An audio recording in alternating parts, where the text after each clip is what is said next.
Assalamualaikum warahmatullahi wabarakatuh. Perkenalkan, nama saya Helen Septiani dengan NIM 32021020038 semester 4 Program Studi Manajemen Informatika kelas B. Saya membuat video ini untuk memenuhi tugas mata kuliah Infrastruktur Enterprise. Nah, di sini saya akan menjelaskan materi tentang jaringan kampus. Sebelum saya menjelaskan materi tentang jaringan kampus, saya akan kasih tahu terlebih dahulu apa saja yang akan saya bahas nanti. Yang pertama, apa itu kampus? Kedua, apa itu jaringan kampus? Ketiga, apa tujuan dibangunnya jaringan kampus? Keempat, bagaimana jaringan kampus berbeda? Kelima, terdiri dari apa saja jaringan kampus? Terakhir, saya akan menjelaskan jaringan kampus di masa lalu dan di masa sekarang. Nah, sekarang langsung saja saya masuk ke penjelasan intinya. Di sini saya ada membuat sebuah PPT untuk menjelaskan materinya.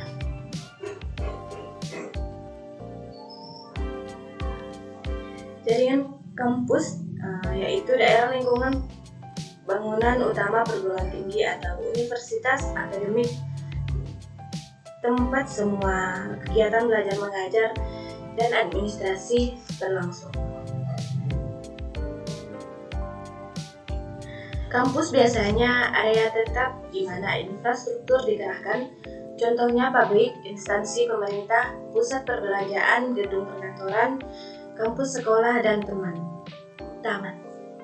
Dapat dikatakan bahwa semua yang ada di kota kita, kecuali jalan dan permukiman, terdiri dari kampus. Kunci kampus terletak pada infrastruktur dasarnya, di mana jaringan kampus merupakan bagian yang tak terpisahkan. Jaringan kampus adalah kunci yang memungkinkan untuk menjembatani semua jenis kampus ke dunia digital. Selanjutnya, apa itu jaringan kampus? Di sini saya mengambil bahasa Inggrisnya, yaitu Campus Area Network atau disingkat dengan CAN, adalah sebuah jaringan kampus yang mencakup dengan beberapa lingkungan, tetapi lebih kecil dari jaringan area metropolitan atau MAN. Jenis jaringan ini banyak digunakan di universitas relatif besar atau kantor-kantor bisnis lokal dan bangunan. CAN dapat digunakan sebagai jaringan metropolitan yang memiliki pengaturan khusus di daerah kecil, hanya seperti laboratorium komputer di universitas. Campus Area Network digunakan untuk menghubungkan berbagai bangunan, termasuk bangunan administrasi, bangunan akademik, perpustakaan, universitas, kampus atau mahasiswa pusat, asrama, gimnasium, dan struktur terpencil lainnya seperti pusat konferensi, pusat teknologi, dan lembaga pelatihan. Jaringan kampus biasanya menggunakan teknologi LAN seperti Ethernet, Token Ring, Fiber Distributed Data Interface atau disingkat dengan VDDI, Fast Ethernet, Gigabit Ethernet, dan Asynchronous Transfer Mode atau disingkat dengan ATM. Selanjutnya yaitu tujuan dibangunnya kampus area network. Yang pertama, memberikan fasilitas agar informasi di dalam maupun di luar kampus disebarkan dan diperoleh secara cepat dan akurat. Yang kedua, meningkatkan keterpaduan pengelolaan sistem informasi manajemen di lingkungan universitas. Yang ketiga, menunjang kegiatan akademik, computing, dan collaboration yang berkaitan dengan tridharma perguruan tinggi. Yang keempat, meningkatkan pemanfaatan fasilitas perangkat atau sumber daya komputasi yang dimiliki untuk dipakai secara bersama.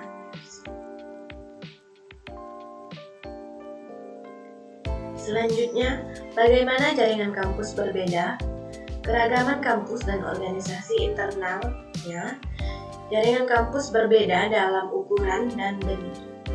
Perbedaan ini dirinci dalam 5 aspek, yaitu yang pertama, dari skala jaringannya. Jaringan kampus dapat diklasifikasikan menjadi 3 jenis. Jaringan kampus kecil, menengah, dan besar. Masing-masing berbeda dalam jumlah pengguna terminal atau network element, atau disingkat dengan NES. Jaringan kampus kecil dan jaringan kampus menengah secara kolektif disebut jaringan kampus kecil dan menengah. Jaringan kampus yang besar umumnya memiliki persyaratan dan struktur yang kompleks, yang mengakibatkan beban kerja operasi dan pemeliharaan atau ONM yang berat.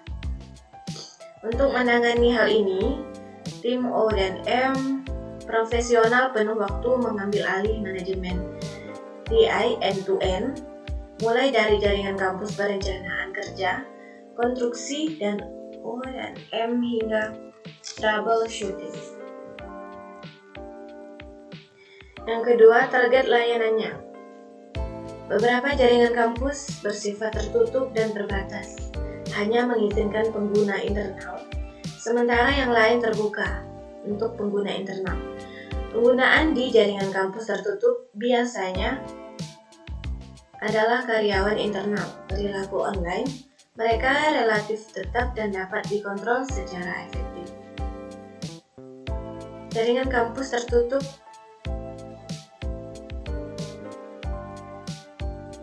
terutama berasal dari intrusi eksternal.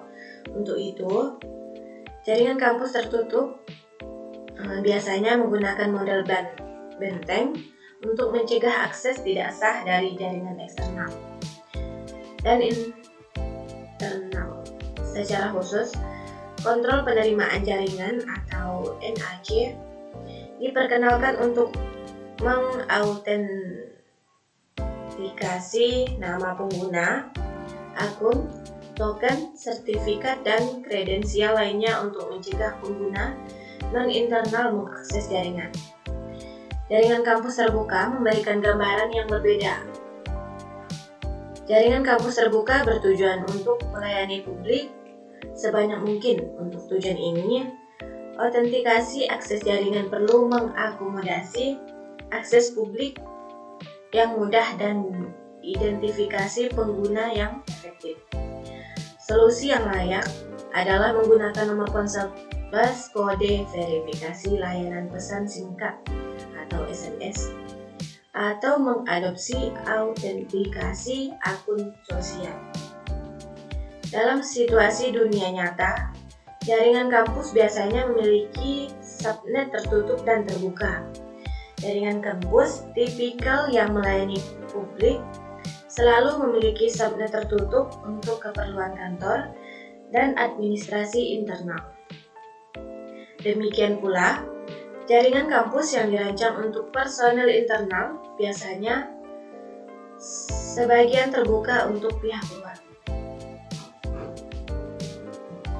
Yang ketiga, ada dukungan layanan. Jaringan kampus dapat diklasifikasikan menjadi jaringan kampus layanan tunggal dan multi layanan. Tergantung pada layanan yang dilakukan, kompleksitas layanan yang dilakukan di jaringan kampus menentukan kompleksitas jaringan. Jaringan kampus hanya menyediakan layanan data dan layanan lainnya yang didukung oleh jaringan khusus yang terpisah. Keempat, mode akses. Jaringan kampus memiliki 2 mode akses, kabel dan nirkabel. Sebagian besar jaringan kampus saat ini adalah gabungan dari kabel dan nirkabel.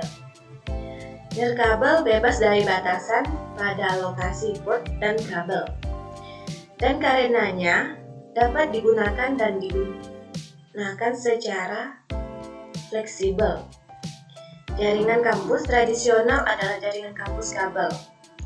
Dari sudut pandang pengguna, setiap perangkat di jaringan kabel kampus terhubung ke port Ethernet di dinding atau di atas meja melalui kabel Ethernet. koneksi ini biasanya tidak saling mempengaruhi.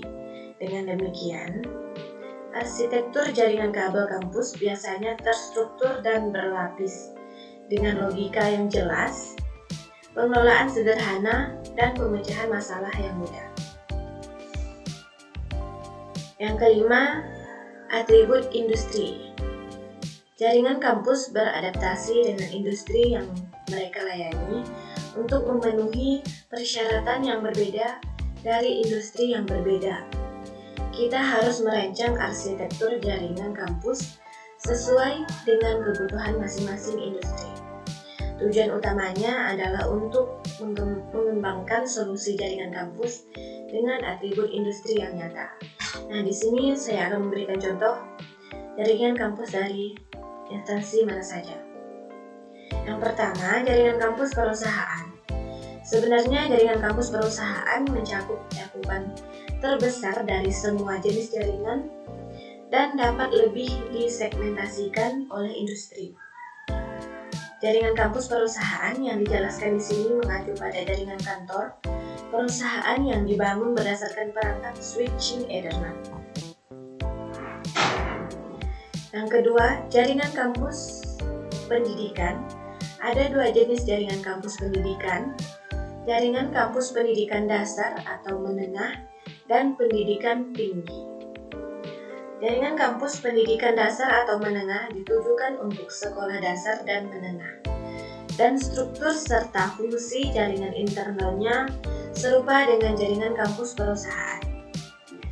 Jaringan kampus pendidikan tinggi harus melayani mahasiswa universitas atau perguruan tinggi, dan karenanya lebih kompleks daripada jaringan kampus pendidikan dasar atau menengah bekerja.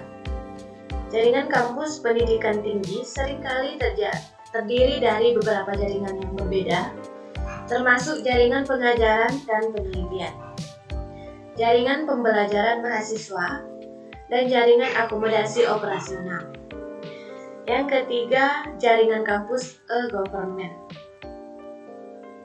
Jaringan internal instansi pemerintah adalah contoh yang baik dari jenis jaringan ini. Karena persyaratan keamanan yang ketat, jaringan internal dan eksternal pada jaringan kampus e-government umumnya diisolasi untuk memastikan keamanan absolut dari informasi rahasia. Yang keempat, jaringan kampus komersial. Jenis jaringan ini digunakan di organisasi dan tempat komersial seperti pusat perbelanjaan, supermarket, hotel, museum, dan taman.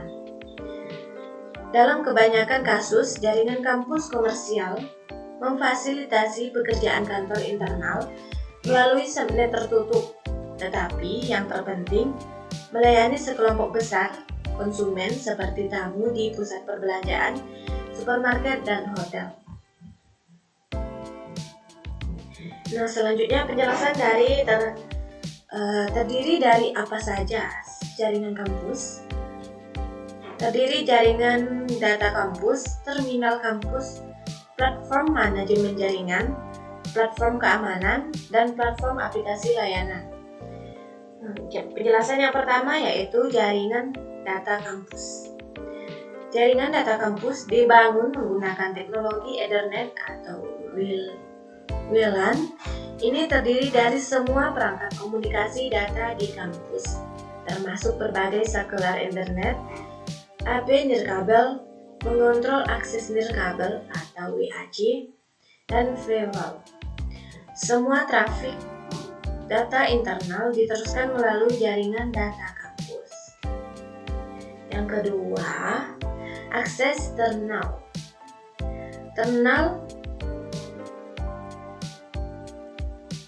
tidak dianggap sebagai bagian dari keseluruhan jaringan, tetapi sebagai konsumen jaringan.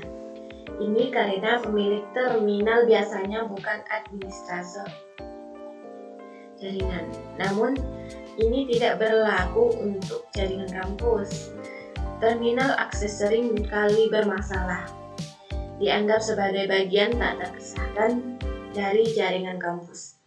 Ini karena pemilik banyak terminal akses juga merupakan pemilik jaringan kampus atau karena administrator jaringan kampus dapat memperoleh izin terminal melalui manajemen untuk mengelola terminal di jaringan kampus. Dengan cara ini, jaringan data kampus dan terminal akses dapat sepenuhnya berinteraksi satu sama lain, membentuk satu tujuan jaringan ke ujung. Yang ketiga ada platform manajemen jaringan. Platform manajemen jaringan adalah komponen tradisional. Platform manajemen jaringan tradisional biasanya menampung berbagai sistem manajemen jaringan atau disingkat dengan NMS yang menyediakan sejumlah fungsi manajemen dan pemeliharaan jarak jauh untuk jaringan atau perangkat. Namun, platform manajemen jaringan generasi terbaru mengambil peran baru. Itu masih memiliki semua fungsi NMS, tetapi yang paling penting menawarkan fungsi manajemen dan pemeliharaan yang berubah secara radikal. Misalnya, manajemen otomatis dari skenario atau proses umum. Jaringan terbaru platform manajemen kerja adalah dasar untuk aplikasi layanan. Ini menyediakan antarmuka pemrograman aplikasi atau API terbuka ke utara dan selatan, di mana sistem layanan dapat meminta sumber daya jaringan. Yang keempat, platform keamanan. Platform keamanan tingkat lanjut menggunakan data besar di seluruh jaringan yang disediakan oleh platform manajemen jaringan untuk bertahan di Advanced Persistent Range atau disingkat dengan APT. Itu juga dapat meminta API yang terikat utama yang disediakan oleh platform manajemen jaringan untuk mengisolasi dan secara otomatis membersihkan lalu lintas ancaman untuk pertahanan APT. Yang kelima, platform aplikasi layanan. Di masa mendatang, banyak aplikasi layanan akan dikembangkan dengan menggunakan basis yang disediakan oleh platform manajemen jaringan. Dengan cara ini, platform aplikasi layanan akan terbentuk di atas jaringan kampus. Misalnya, pada jaringan kampus komersial, mudah untuk mengambil API dari platform manajemen jaringan untuk mendapatkan data pemosisian jaringan Wi-Fi yang diperlukan dan kemudian mengembangkan aplikasi peta panas pelanggan.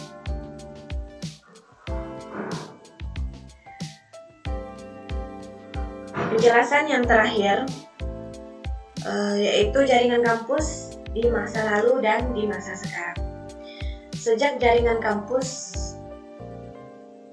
pertama kali dibayangkan, mereka telah menggunakan banyak teknologi seperti token ring dan asynchronous transfer mode atau ATM. Selama beberapa dekade terakhir, pengembangan jaringan kampus sebagian besar dibangun menggunakan Ethernet, dengan skala Ethernet digunakan sebagai komponen intinya. Bagian berikut dimulai dengan menjelajahi asal-usul Ethernet, kemudian meringkas perkembangan dan perubahan jaringan kampus selama 40 tahun terakhir dan diakhiri dengan menguraikan perkembangannya. Yang pertama, untuk generasi pertama dari berbagi ke beralih. Pada tahun 1980, IEEE merilis standar IEEE 802.3 untuk mendefinisikan protokol Physical Layer Connection, Electrical Signal, dan Media Access Control atau MAC. Pelepasan standar ini menandai lahirnya teknologi Ethernet. Dengan menggunakan koneksi Twisted Pair, Ethernet lebih hemat biaya dan lebih mudah diimplementasikan daripada teknologi jaringan sebelumnya. Akibatnya, Ethernet dengan cepat menjadi teknologi arus utama untuk jaringan kampus. Pada awalnya, jaringan kampus menggunakan hub sebagai perangkat akses. Hub adalah perangkat media bersama yang bekerja pada lapisan fisik. Itu terbatas dalam jumlah pengguna yang dapat didukungnya untuk akses bersamaan. Jika banyak pengguna terhubung ke hub secara bersamaan, kinerja jaringan terdegradasi parah karena domain tabrakan yang diperluas. Pada akhir 1980-an, sakelar Ethernet muncul. Sakelar Ethernet awal bekerja pada lapisan tautan data dan oleh karena itu disebut sakelar lapisan 2. Sakelar layer 2 menyediakan banyak port dan setiap terminal terhubung ke salah satu port ini. Sakelar lapisan kedua menggunakan mekanisme penyimpanan dan penerusan yang memungkinkan terminal untuk mengirim dan menerima paket secara bersamaan tanpa mempengaruhi satu sama lain. Yang kedua, second generation layer 3 route switching. Pada tahun 1990-an, dua penemuan terobosan muncul di bidang jaringan, World Wide Web atau WWW dan perangkat lunak pesan instan. WWW ditemukan pada tahun 1989 dan penggunaannya meluas pada tahun 1990-an. Berbagai website dan homepage menarik banyak perhatian publik dan orang-orang membicarakan multimedia dengan antusias. Sejak debutnya pada tahun 1996, perangkat lunak pesan instan dengan cepat tumbuh dan menemukan pengguna yang tersebar luas karena menggabungkan keunggulan telepon dan email. Dan orang semakin bergantung pada berbagai jenis perangkat lunak pesan instan untuk pekerjaan dan kehidupan pribadi mereka. WWW membutuhkan bandwidth yang cukup yang tidak dapat disediakan pada jaringan backbone kampus berbasis router. Layanan pesan instan memiliki persyaratan bawaan untuk privasi dan orang ingin mengakses jaringan yang berkomunikasi dengan orang lain dengan menggunakan komputer mereka sendiri. Dengan latar belakang ini, sakelar lapisan 3 dikembangkan pada tahun 1996. Sakelar lapisan 3 juga disebut sakelar yang dirotekan karena mengintegrasikan fungsi peralihan lapisan 2 dan perutian lapisan 3. Hadir dengan mesin penerusan lapisan 3 yang sederhana dan efisien, yang dirancang dan dioptimalkan untuk skenario kampus. Kemampuan perutian lapisan 3 kira-kira setara dengan kinerja peralihan lapisan 2. Yang ketiga, generasi ketiga dukungan konvergensi multilayanan. Terminal seluler pintar pertama kali muncul pada tahun 2007. Sejak itu, mereka dengan cepat menjadi populer dan menjangkau khalayak luas. Didorong oleh hal tersebut, teknologi Wi-Fi pun berkembang pesat. Kembali pada tahun 1997, IEEE merilis standar 802.11 menandai upaya pertama untuk membakukan Wi-Fi. Meskipun teknologi Wi-Fi muncul sangat awal, penggunaannya terbatas pada rumah dan jaringan skala kecil lainnya selama lebih dari 10 tahun. Nah, itulah penjelasan dari saya tentang materi jaringan kampus. Saya akhiri. Wassalamualaikum warahmatullahi wabarakatuh. Sekian, terima kasih.